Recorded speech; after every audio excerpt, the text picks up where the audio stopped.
Grande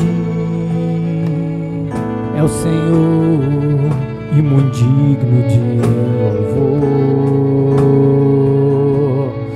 A cidade do nosso Deus, seu santo monte. A alegria de toda a terra.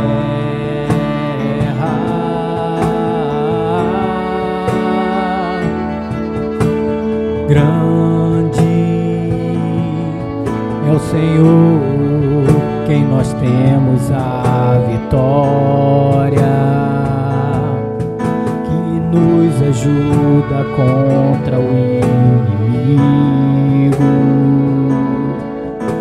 Por isso diante dele nos prostramos.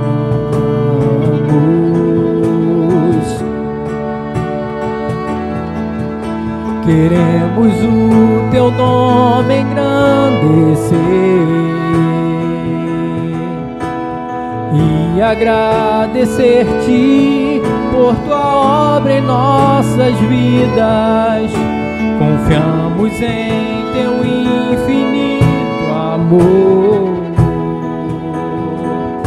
pois só tu és um Deus eterno sobre toda a terra e céu.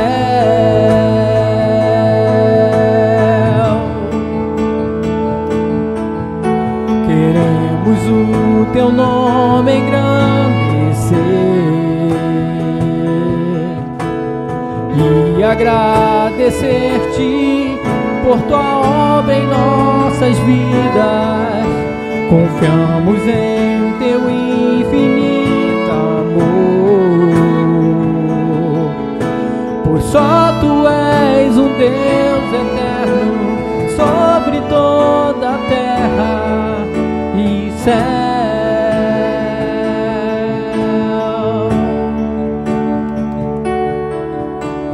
Só tu és um Deus eterno sobre toda a terra e céu.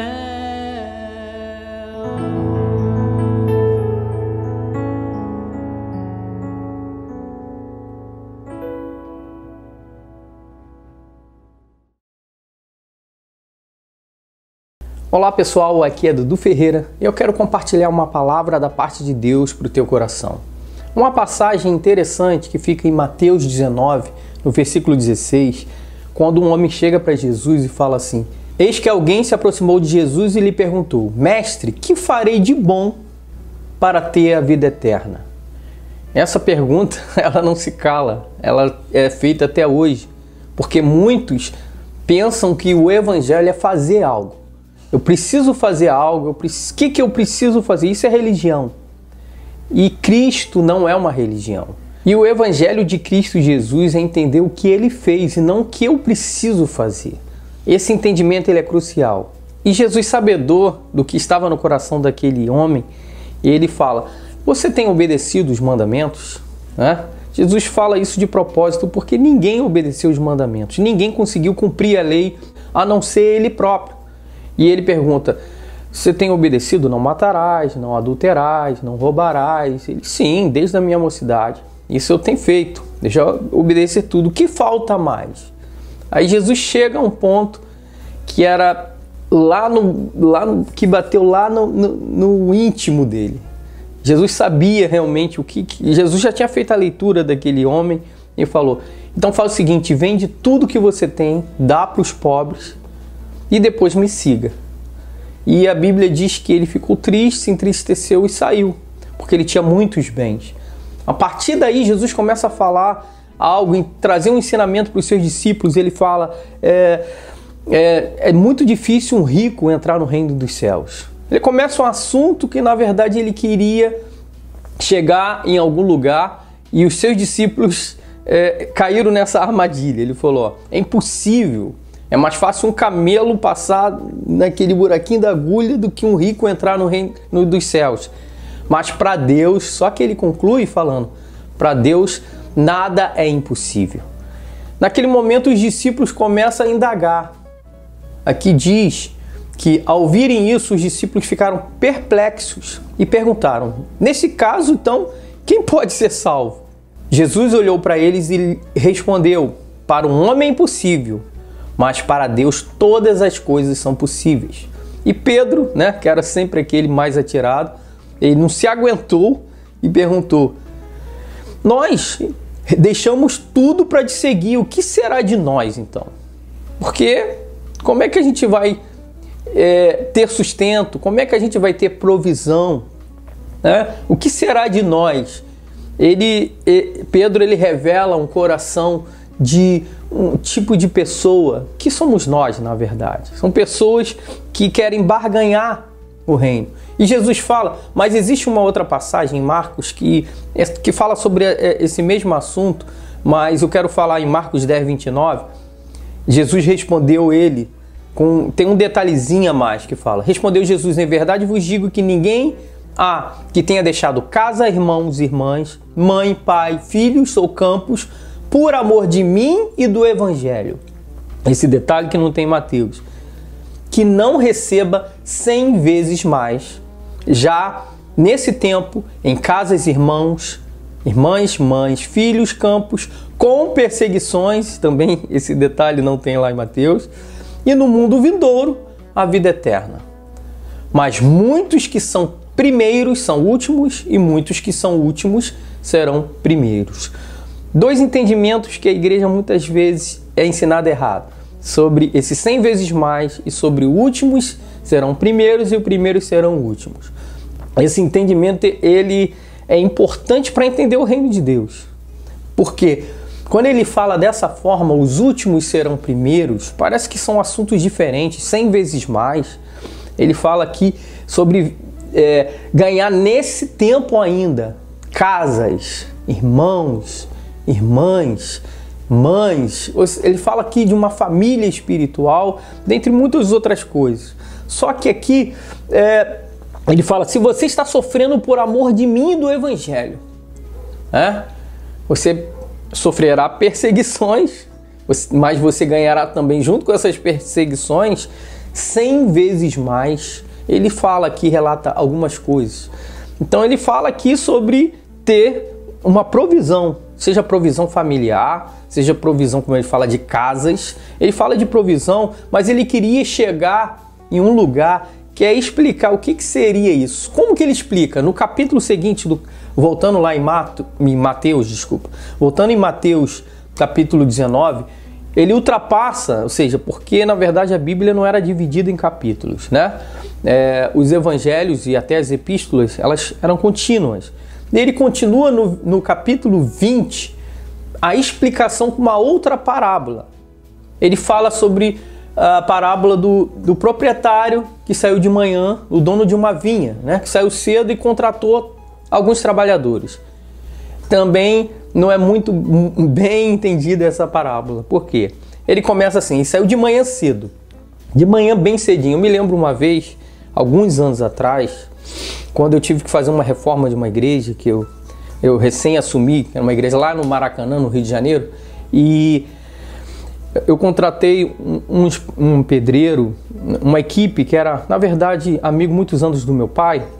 Então a gente ia na casa dele buscar, que era em São Gonçalo, num outro município, e a gente ia para o Maracanã, que é lá mais no centro do Rio.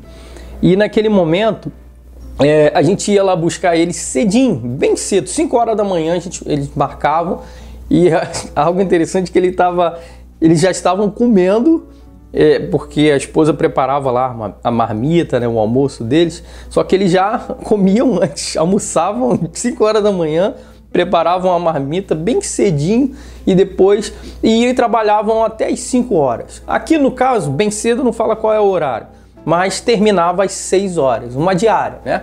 E o valor de uma diária era um denário. Um denário, hoje não sei, talvez um diarista, um trabalhador comum, está em cerca de 100 a 150 reais, mais ou menos. E ele fala que ele contratou e ele combinou pagar um denário pelo dia e mandou lá para a vinha, aqueles bem cedinho. Só que 9 horas da manhã ele encontrou outras pessoas Já tinha, imagino, se bem cedinho começasse 6, 7 horas da manhã. 9 horas da manhã ele chamou outros. Só que esses aqui, de 9 horas, no versículo 8 de Mateus 20, quer dizer, versículo 3 de Mateus 20 diz: por volta das 9 horas da manhã, ele saiu e viu outros que estavam desocupados na praça. E lhes disse: vão também trabalhar na vinha, e eu lhes pagarei o que for justo. Olha só, aqui ele já não houve combinado. Falou, pagarei o que é justo. Ele já sabia qual era o valor mais ou menos de uma diária. Tá bom, eu não comecei cedo. Só que quando chegou meio-dia e 3 horas da tarde, ele chamou outro pessoal que já estava, né, no meio do dia, aqueles primeiros já estavam trabalhando lá na vinha. E algo mais interessante, quando chegou 5 horas da tarde, ele encontrou outros que estavam lá e perguntou: por que vocês estão parados aí de bobeira? Não, ninguém contratou a gente, então vem trabalhar na vinha. 5 horas da tarde, beleza, 6 horas acaba, eu vou lá. Também não combinou nada com eles, não houve nenhum combinado. Eles foram, assim, confiando que teria, na verdade o que viesse era lucro naquele momento. E quando chegou lá, quando terminou todos esses grupos, chegou no final, ele chamou assim, vai lá pagar, todos eles começando pelos últimos, começa pelos últimos, né?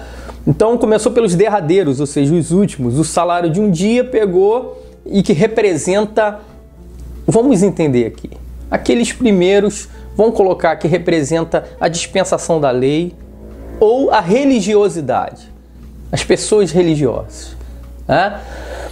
Que fazem muitas vezes tudo certo, que fazem tudo à risca, que obedecem. Entendimento que a gente precisa ter um entendimento que o evangelho não é obedecer leis. A lei, ela não supriu isso lá atrás. Sendo boa, sendo excelente, não houve um suprimento porque ninguém conseguiu obedecer, então precisava de obras. Quando nós pensamos como obras, e hoje, infelizmente, existe ainda muitos pregando um evangelho que necessita de obras, de fazer. Como lá no início, aquele homem, ele falou, o que eu preciso fazer para herdar o reino dos céus? O que eu preciso fazer?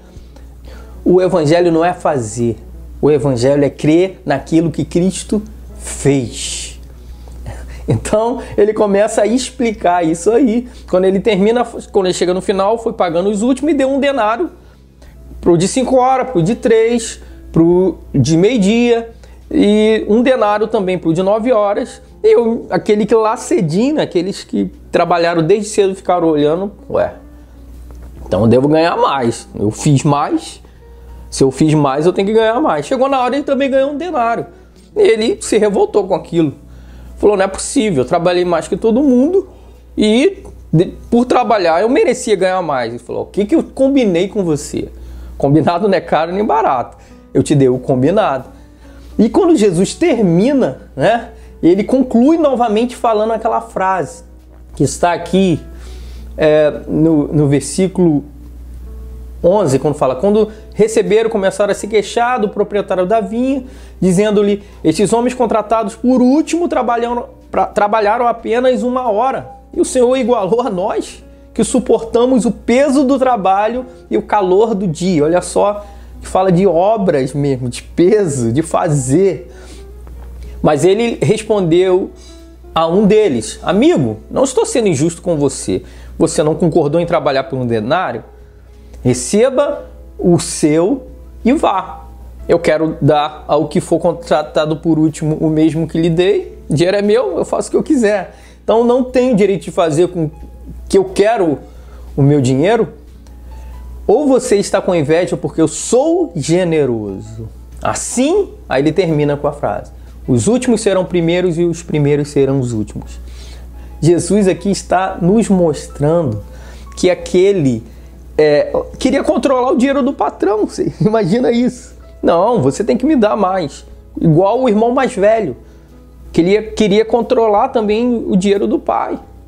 Não, eu tenho trabalhado aqui. O que o irmão mais velho falou lá da parábola do filho pródigo? Não é justo.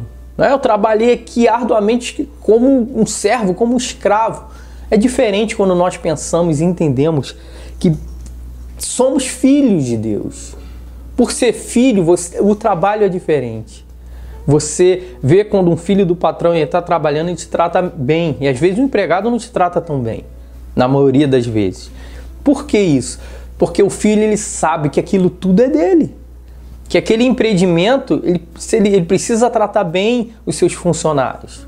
E esse entendimento de filho faz você fazer sim. Você não deixa de fazer. Você faz a obra de Deus, mas com outro pensamento. Com o entendimento que não é o seu esforço. Por exemplo, os últimos, quando fala dos últimos aqui, fala dos mais fracos. A Bíblia é repleta disso. Os mais fracos, os últimos, os improváveis. Ou seja, e a igreja hoje está cheia desses irmãos mais velhos e dos primeiros trabalhadores. Ou seja, aqueles que não confiaram. Ele falou, eu vou te dar o que é justo. E muitas vezes, Deus sabe o que é melhor para a nossa vida. Deus sabe quantas pessoas casam de uma forma acelerada, escolhem, querem fazer escolhas sem depender, sem orar. Muitas vezes um trabalho missionário, tem medo de ir a algum lugar que Deus envia. E muitas vezes fazem escolhas próprias. Nós precisamos confiar mais em Deus.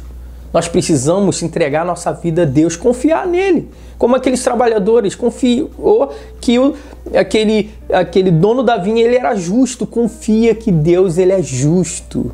Ele é tão justo que ele depositou a sua justiça em nós. Deus é bom.